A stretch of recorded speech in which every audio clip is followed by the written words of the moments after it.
Hi, I'm Bill Paris, an editor of Brooklyn Vegan, and you are listening to BV Interviews, which features conversations with some of our favorite artists. This week we're talking to the one, the only Tricky. Having come up in the 80s as part of Bristol, England's Wild Bunch Soundsystem, Tricky was a member of Massive Attack before going solo in 1995 with his iconic debut Maxinequaye. 31 years later, he's just released Different When It's Silent, the first proper Tricky album in 6 years, which is also one of his best. I talked with Tricky about how the album came to be, how his new manager Alan McGee played into that, the new collaborators on this one, including singer-songwriter Mitch Sanders and Bristol rapper Run Red Rambo, and his upcoming North American tour. Plus, how he feels about the term trip-hop in 2026, why he doesn't act anymore, the influence of the specials on his music, and more. It was a real treat getting to talk to him, so let's get into it. Here's my interview with Tricky.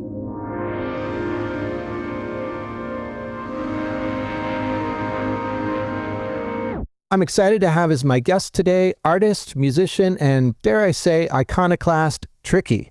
His terrific new album, Different When It's Silent, is out now via his own False Idols label, and he'll be on tour in North America for the first time in 8 years this fall. Tricky, welcome to the show. Thank you for having me. How are you and where are you? I'm in the south of France now. It's like we've got 4 weeks off now before the next shows. So we've just toured Europe, done Ireland, UK, Europe, and then we got a couple of festivals, and then it's America in September. I think the last time I saw you play was at Irving Plaza in 2018, which was the last time you were over. What is your live setup these days? Who's in the band? That would see the Marine. Marta was there.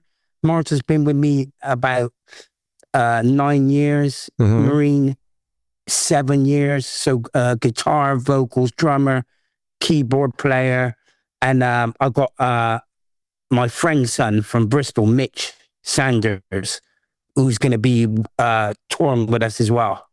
Who's on the new album? I was just going to say he's a major part of the new album. Yeah. That's my friend's son. Nice. Well, it's actually my friend. One of my good friends is his dad's good friend, but we're all from the same community, so we all know the same people and stuff. It's we're from our areas are right next door to each other, so the same pubs, the same clubs, the same everything. You're still in Bristol? No. Okay. But Mitch is from an area across the road from my area. Okay. So everybody, it's just it's a group of people. Everybody knows each other. Right, got it. From this area, from these two areas. You've been on a real hot streak as far as I'm concerned in the last 10 years since starting up your own label, False Idols.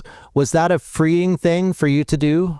Yeah, do you know, it's I was kind of really lucky signing with Island in the beginning, but I didn't realize how spoiled I was. It's like, and when Chris Blackwell saw the label, I kind of, it was like, I felt like starting again, and I'd done a few deals, I've worked with a few labels, it was okay, but then some labels are trying to get involved musically, like, kind of like, A&R, which I understand, right? Because if it's their business, they know what sells for their business.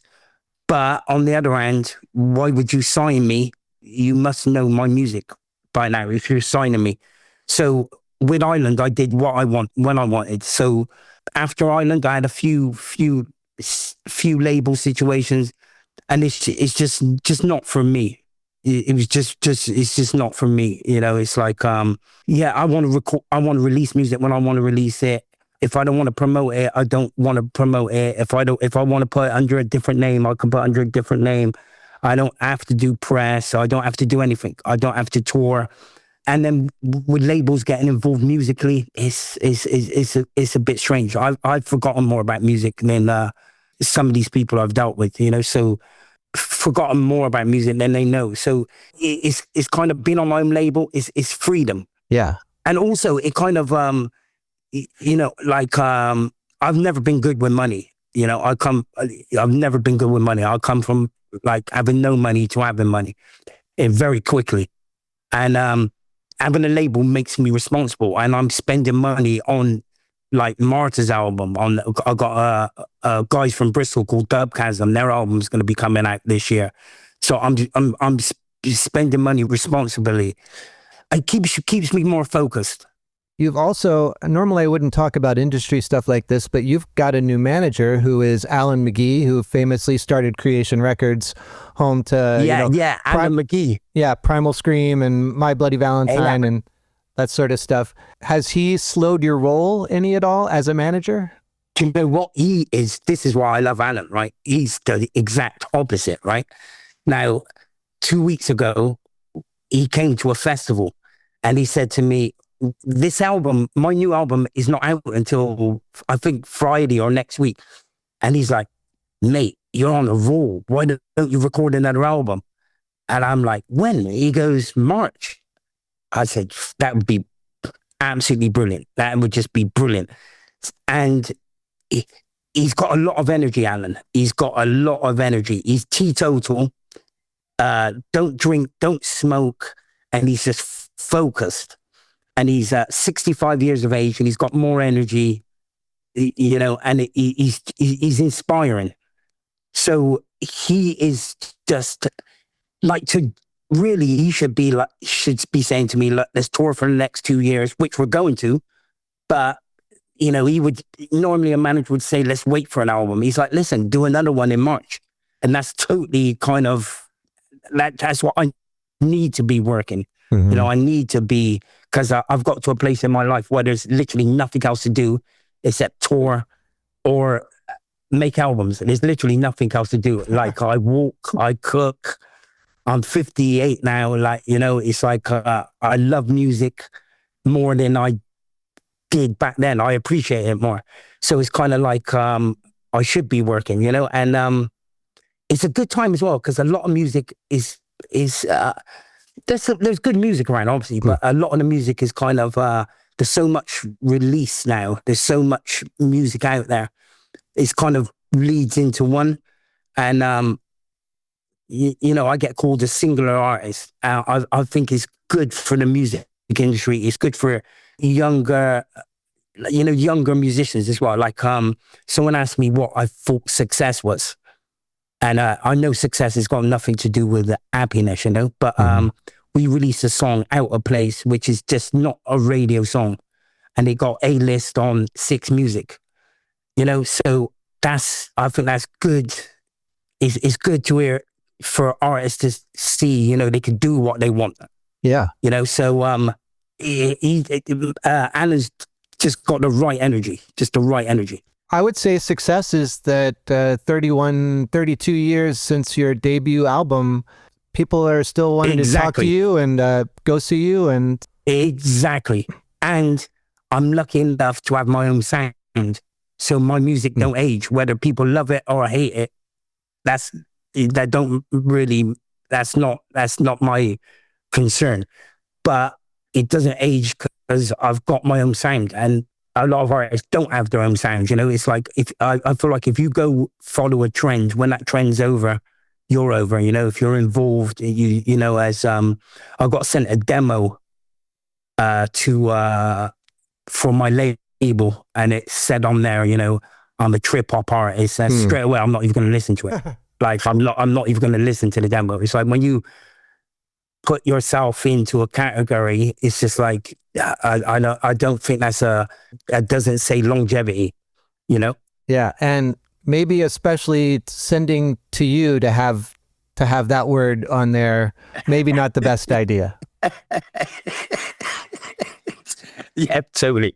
No, definitely not the best idea. I was going to ask, you know, another genre from the 90s is shoegaze, and that was originally a term that critics used as like derision. You know, it wasn't a compliment to be called shoegaze by a journalist in the 90s, but now that's just sort of become a term that people accept. I interviewed this band Swerve Driver last week who were from the 90s, and they're like, we just sort of accept it now. And I was going to ask you how you feel about the word trip hop in 2026. I think it's ridiculous. It's like, if anybody knows my music, you know, it's like,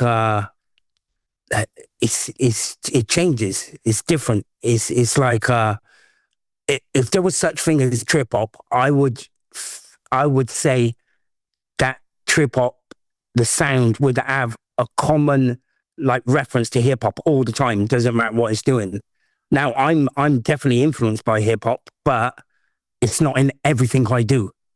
So I would say if there is a thing as trip hop, it would be like hip hop has it comes from the base of hip hop. Like I don't. So I think it's just ridiculous. Okay. I'd like to say that your recent run, like the Theus Thaws record, the Marta record, and your new album, that's a really incredible run. I think all three of these records are fantastic. Yeah, and do you know what? It's like they're growing. It's like Marta has a fan base now. The Fierce Falls was just a side project, but it's good because it's my label, you know, so we need material. But Marta, we've just toured now, and Marta was doing the support. And now she's just got a manager for the first time. And, you know, so it's all this work is paid off. Even she's got a listenership now, you know, and that's without mega promotion. That's just with the music mostly. So it's starting to pay off now. And she just did her second album, and then we're just getting that into retailers. The Marta's second album is going to go into retailers in September, and then we're going to release a couple of remixes. So it's good. And a lot of my music is it's not a sprint. It's a long distance. It's like my music continues to sell over the years. You know, some music goes straight into the charts, and then that's it. It's over. Right. So I'm lucky enough, fortunate enough to like my music just keeps going. We're recording this a few days before the album comes out on Friday. How are you feeling about things? Do you get nervous before an album comes out? No, I've left the building. Now I'm thinking about the show, right? We've got to start doing festivals. So we've just done 2 months of our own shows. Now we're going into festivals. So now I've got to rehearse a festival show because it's different vibe, you know, shorter time, different energy. And we'll be doing new songs from the album. So my only kind of thing with this new album now would be doing songs from it. And then I'll get emails to see if I'm okay with this for Instagram, you know, posts and stuff. Can we post this? Can we do an ad for this? So really, I'm kind of, I'm on the live part of this album now. So now we've been doing 2 or 3 songs from this album. Now we got to do more songs. I want to put some more songs into it.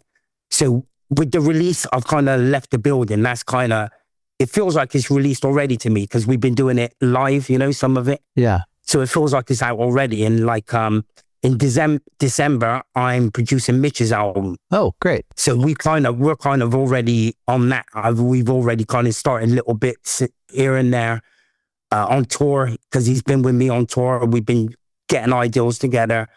So I'm kind of moved on to the next December. By the end of December, his album will be ready to go. This is your first album under the name Tricky in 6 years. Why now and why not till now? It's Alan. When I did this album, it was going to be a side project. I can't even remember the name. I had a name for the side project.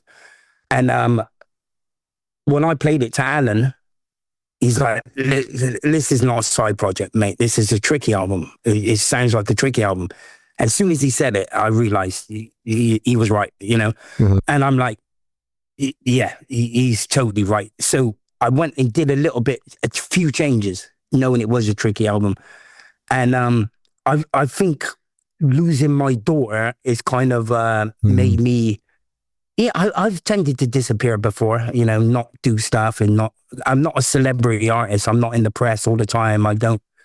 But doing a Tricky album comes with, it costs, I'm paying for everything. It costs money. So I have to promote it to, you know, keep this going. Just, if I want to record another album, I need to make money from this album. And, you know, it's like, it's self-funding. So I think with my daughter passing though, I kind of was just doing these side projects because I know I didn't have to do press, I didn't have to do touring, I didn't have to do anything. I could just bring it out and just not do anything. And when Alan told me that, it's a Tricky album, I could hear it instantly. And just because he's my manager and he's Alan McGee, I'm not the sort of person to say, oh yeah, I think you're right. If it was wrong, I say, listen, you don't know what you're talking about. But he was totally right.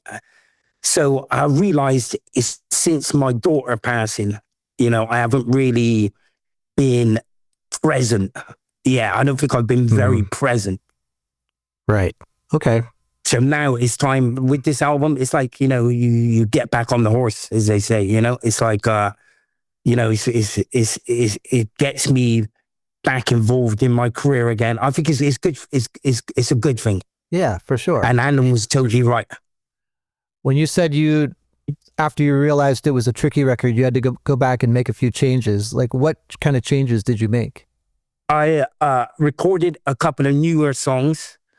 I did the one, the kind of cover I changed the vocals for, the lyrics for, what's it called? But I basically did a little bit more recording and just took a couple of things off and added a couple of things.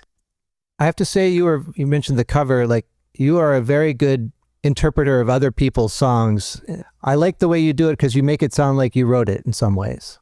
I think what that is, when I love a song, it's almost like I wish I wrote that song. So I think it's through the admiration of the song, it comes out different because I want to own it because I love the song so much. Yeah. And it's like when I'm listening to music I love, I kind of, I pretend it's mine sometimes, I pretend it's my song. I pretend it's my release. So I think it's that admiration that makes it come out, sound like it could be my song. Right. About a decade ago, maybe a little more, you were doing an amazing epic version of Ace of Spades. Yeah, live. Yeah. Yeah. That's one of my favorite songs, but I think it's too hard to cover that song. Okay. You mean on a record? Yeah. It could be done. I could do it. Maybe actually I'm going to try that in March. That's a good idea. Okay. Maybe I should try it. Yeah. Yeah, I'm going to try it. I'm going to have a go at it. Yeah, I'm going to have a go at it, actually. All right. Okay.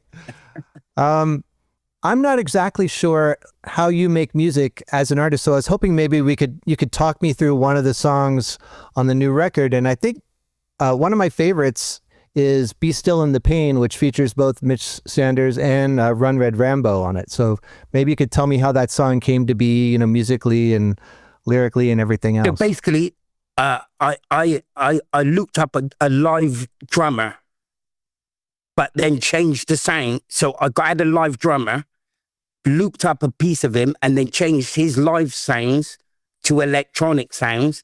And that's me playing keyboard. I'm not very good. It's like, it's just funny, the engineer, when we were doing it, a guitarist come in and the engineer was talking to, they were talking about, it's a blues note thing. And like, it's quite pretentious to be honest. And I was sat there listening and like, I can't play. It's free. I play three fingers. Yeah. So, it's basically that drum beat and my free keyboard, my free finger keyboard, and one finger at a time though. I can't do all three at the same time. It's like one finger at a time kind of thing. And Run Red Rambo, he's from Bristol. He's a friend of a friend. And Mitch Sanders, who's all over the album. So that was basically just done on the day when I was in Bristol. Okay. One thing I noticed about this album, if there is a sound, it's the bass guitar, like almost in a rock way or played in a melodic way, and that I sort of associate with maybe The Cure or Joy Division and New Order. It's a couple of songs when we were recording. A guy who was playing bass is a name called Jack, and I did tell him a couple of times, like a Cure vibe. So that is definitely intentional. Yeah, and I think it really works. It sounds like you, but there's something new on this record that you haven't quite done before. So, I think it's my first indie album. Okay. Yeah, I think it's my first indie album, and my first So I've always messed around with rock, but my first indie rock album, and it's getting playlist on rock radios and stuff. So I think it's my first indie rock album. That song Frontier Town is a song that doesn't sound like anything you've done before either. That is Alan McGee's Driver.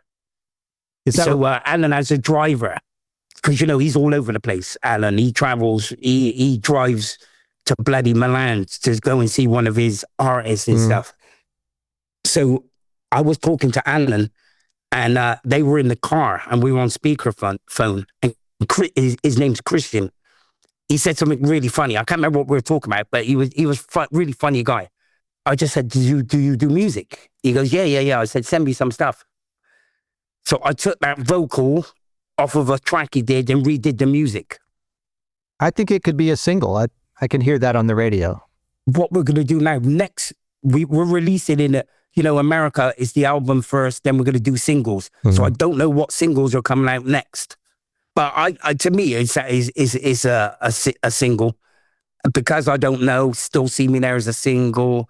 Even the one, your favorite one, what's it called? Still in the Pain. I think that could be a single, What songs have been going down well on tours this summer so far? From the new stuff? Yeah. Because I Don't Know, very good vibe. And I'm Yours. Those two really been, and they fit into the set really well, but they've been going down really, really well. What's the first festival that you're playing this year? Green Man in Wales. Oh, yeah. So that's going to be in about 3-4 weeks. So we got time off now. In about 3 or 4 weeks, we go there, Green Man, which I've never been there before, but I've heard it's a great festival. So we'll be there, and then it's not long. Then it's America. Yeah. I think there's a couple of things I've got to do. I don't know. I think I might have a little bit of recording to do, but then it's my next focus is America now. Okay. You don't seem like a artist who spends a lot of time looking back, but I imagine you've probably turned down lucrative offers to play Maxinequaye anniversary tours and stuff like that. Yeah, and re-releases and stuff. And what I realized a long time ago, like when I was at my most successful and I was on tour in America and I was on the tour bus, I was wealthy, very successful. And I was kind of, I wasn't unhappy, but I was kind of like, like, what's this about? And what now? And the drummer, Perry, at the time, he's from London. He had a CD. He said, can you sign this for a nurse? She works in a children's burns unit in Philadelphia. We were in Philly. And they play your music to the kids in the burns unit. Then I was on tour. I was talking to Maynard from Tool. We were touring with them, and I met this woman who was pregnant. And she said, you're in my children's life, and you're in my family's life. And then I met a guy in Texas who was in a coma. And because he listened to my music, his parents played my music to him when he was in a coma. So basically, I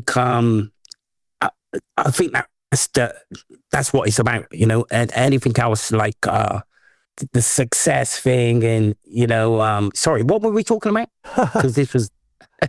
I was asking about, your... Oh, yeah, looking back. Yeah. So looking back, that's the only things I look back on. It's like I remember those important times because that's what makes it worth it. Mm-hmm. It's like we were in Berlin, did a show in Berlin, and a girl said to Marta, When It's Going Wrong, the song When It's Going Wrong, she said she's just played that over and over and it's helped her get through tough times. Mm-hmm. So that's the only thing I look back on. And the other stuff, it's not on my radar. And that's the stuff what inspires me because it's like, it makes it mean something, Yeah. You said before that all you have in your life right now is music and touring. You did say that you cook. What's your specialty? Fish. I love steak. I love steak. I cook a little bit of Jamaican food. a little bit of Jamaican, a little bit of Chinese, traditional English stuff. I do just like roast potatoes and stuff. And of course, I got my family. Yeah, I got my family, friends, music, and touring. Right. And apart from that, I don't really do much. No other hobbies? Nah, not really. No. Okay. No. You said your next record might be coming out in March, and I'd heard that you were... No, I'll record in March. Oh, okay. And then we'll bring it later that year. Okay. I read somewhere where you were thinking about doing a new Nearly God album. Do you know what? I don't know what happened to that. It was Universal, but I can't, it's got so busy for me that everything is just kind of just been put on the back burners. But Universal did come to me talking about that. And I said, about a re-release. And I said, Oh. Well, Liz, I'll do a new one and we could call it Nearly Good. But I haven't heard much since. Is there anything else we should know? I mean, beyond the North American tour coming up and the Mitch Sanders record, any other False Idols releases that's not you? Yeah, Dub Chasm this year. Okay. A band from Bristol. Very, if there is such a thing as a Bristol sound, Dub Chasm are that sound. Okay. And that comes out this year. Okay. DUBCHASM? DUBKASM. Okay. Got it. I was in a bar last week and The Fifth Element was on the TV and I'd totally forgotten that you were in that movie. What comes to mind when you hear The Fifth Element? Hard work. Like, music is not work for me. It's like, I love it. The acting, that's work. That's why I haven't pursued it, because it is real work. It's just work. And music to me is just like, it's just like breathing. It's a pleasure. But acting is, I just find it hard work. Those sets had to have been amazing to be on, though. I don't know. It was just like, it took the magic away from the movies. Just being on the set, it took the magic. But it was amazing to meet Gary Oldman. So, like being able to be around Gary Oldman, that's amazing. Especially where I come from. People don't get to be in Hollywood movies. So that was one of the reasons I did it. And Luc Besson is a great director, Yeah. So, but it was hard work. It was really hard work. Did you and Gary get along? Yeah, but that's who I spent most of my time with. Yeah, he's very down to earth. He's just a good guy. Yeah. All right. Well, I think that's about it. Usually with these interviews, I end asking people if they could name 5 records that they think everybody should own, but I'm not going to do that with you because I understand that your favorite album of all time and the first record you ever bought was the first Specials record. Is that true? Yeah, the Specials, yeah.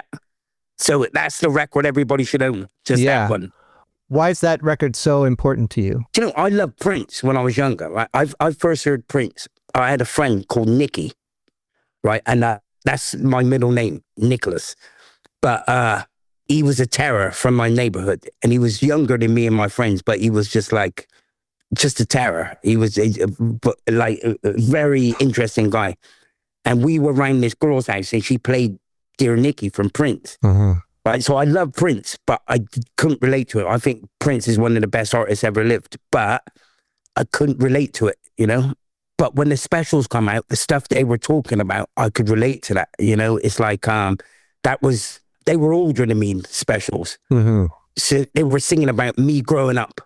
And it was the Jamaican influence and the very British influence. It's a Jamaican influence and a very British attitude. And that was my upbringing, Jamaican, British. My granddad was an American soldier who was stationed in Bristol in the war. So the Specials, I just could relate to it. It's blues, it's ska, it's rock, and the lyrics really, I could just totally relate to.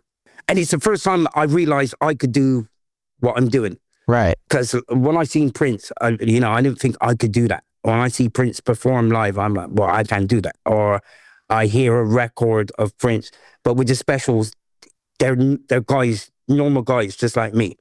So it made me realize, if they can do it, I can do it. Right. My UK geography is not that good. How far is Coventry from Bristol? About 3 hours. Okay, pretty far. Yeah, about 3 hours. Yeah, not far at all. Okay. And then, of course, you had Terry Hall on the Nearly God album. Yeah. Who's passed, sadly passed. Yeah. That one hit me hard.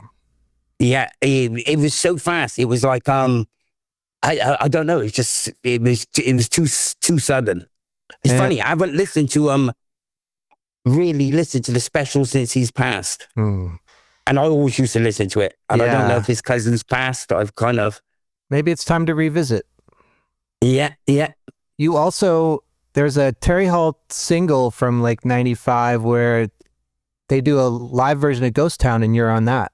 Yeah. That was, I don't know how they released that. Yeah, it was all about that. It was like a B-side on a CD single that came out in like 95. Yeah, and we did it live somewhere. Yeah. That must have been a thrill. Well, it was like, as soon as I met Terry Hall, it was just like, he was exactly who I thought he was.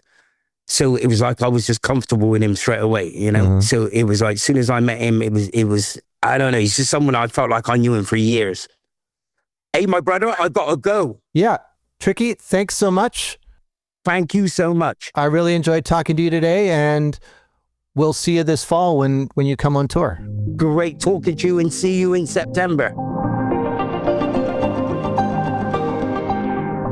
Thanks again to Tricky for being on this week's show. His new album, Different When It's Silent, is out now, and it really is terrific, and his North American tour starts September 16th in Detroit. Head to brooklynvegan.com for all dates and a review of the new album. Links are in our show description. While you're still with us, be sure to check out our other podcast, BB Weekly, where my co-workers Dave and Andrew discuss the week's hot button music news, the latest releases, and more.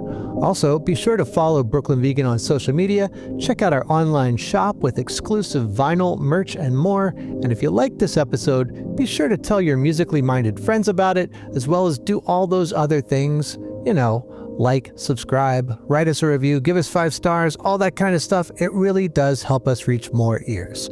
Big thanks to our mix engineer, Nick Gray, and Michael Silverstein for the theme music. I'm Bill Paris. Thanks for listening.